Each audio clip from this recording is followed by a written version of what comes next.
বাপের প্রিয় অতিথি। বাপের প্রিয় লক্ষ্মী সে, বাবার ছোট্ট রাজকুমারী। বছর কুড়ি বাদেক হলো সে পরের গোলামি ছাড়লো সুখে নিজের বাপের বাড়ি।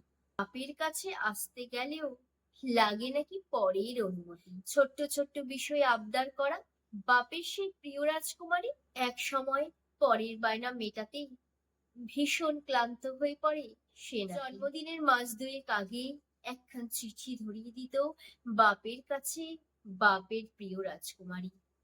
বছর কুড়ি বাদে নিজের জন্ম তারিখটাও নাকি ভুলতে বসে বাবার ছোট্ট রাজকুমারী। সারা জীবন লক্ষ্মী হয়ে থাকলো বাবার প্রিয় রাজকুমারী, হঠাৎই সে নাকি হয়ে যায় বাপের কাছে সবচাইতে প্রিয় এক অতিথি। যেই বাড়িতেই জন্ম হলো বাবার ছোট্ট রাজকুমারী, সেই বাড়িতেই বেড়াতে যায় বাপের প্রিয় অতিথি বছর কুড়ি বাদে।